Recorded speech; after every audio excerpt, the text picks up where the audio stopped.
হাসিনা যেমন মিথ্যাবাদী, তার ছেলেও মিথ্যাবাদী। এরা সবাই কপট। তো এদের কোনো কথা তো ভ্যালিডিটি আমরা এখানে দেখতে পাই না। যদি আপনাদের মনে হয় ওদের ভ্যালিডিটি আছে, আপনারা ওদের কাছে গিয়ে জিজ্ঞেস করেন, আমাদের কাছে কেন জিজ্ঞেস করতেছেন?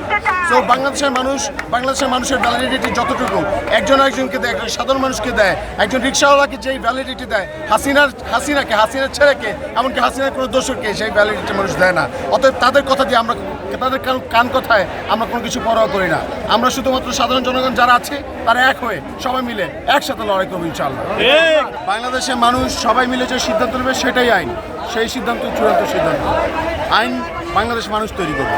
আমরা আমাদের কার্যক্রম আমাদের কর্মসূচি চালিয়ে যাব এবং যতক্ষণ পর্যন্ত উনি শেখ হাসিনাকে 15 দিনের মধ্যে যেতে বাধ্য করছে বাংলাদেশের ছাত্র জনতা, উনি আর কোন কি? উনি যে নোটিশটা দিয়েছে, পরপর কয়েকবার নোটিশ দিয়েছে এবং আইনজীবী ভাইরা আমাদেরকে ইনফর্ম করেছে যে তোমরা ব্যাপারটা ভালো ঠিকছে না, তোমরা এখানে আসো।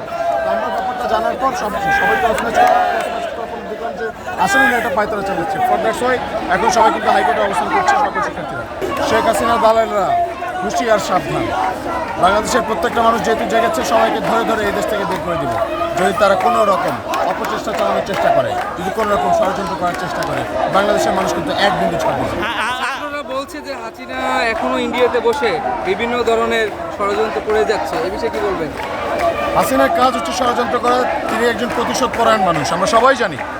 তিনি বাংলাদেশের শিক্ষার্থীদেরকে নির্বিচারে খুন করেছে। এই যে খুন করেছে, এতগুলো মানুষ হত্যা করা হয়েছে, গণহত্যা হয়েছে জুলাইতে, এটার নির্দেশদাতাকে এই শেখ হাসিনা।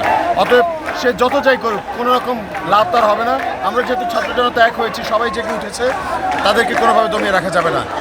শেখ হাসিনার সাথে যারা যারা সহযোগিতা করবে সবাইকে সমূলে উৎপাদন করা হবে। ইন্ডিয়ার যে মিডিয়াগুলো গুজব ছড়াচ্ছে, আমরা দেখেছি ইন্ডিয়ার কিছু মিডিয়া একদম অথেন্টিক নিউজও দিচ্ছে। তবে যারা গুজব ছড়াচ্ছে তাদেরকে বলতে চাই, তাদের তো অবশ্যই একটা ইন্টারেস্ট আছে বাংলাদেশের প্রতি। বাংলাদেশের উপরে ইন্ডিয়ার যেরকম আগ্রাসন, ইন্ডিয়ার কিছু মানুষের যেরকম আগ্রাসন আমরা দেখেছি, সেই আগ্রাসনের অংশবিশেষ হতে পারে এই ব্যাপারটা। তো তারা যদি মনে করে কোনোভাবে যে বাংলাদেশকে ক্ষতিগ্রস্ত করে বা বাংলাদেশের মানুষকে বিভ্রান্ত করার চেষ্টা করবে তারা, এবং বাংলাদেশকে শেখ হাসিনার যে স্বৈর শাসন সেটাকে আবার প্রতিষ্ঠা করতে সহযোগিতা করবে, তাহলে তাদেরকেও আমরা হুঁশিয়ারি দিচ্ছি, বাংলাদেশের দিকে চোখ তুলে তাকাবেন না।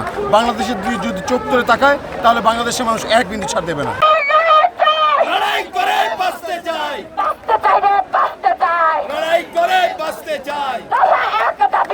বিচারপতির পদত্যাগ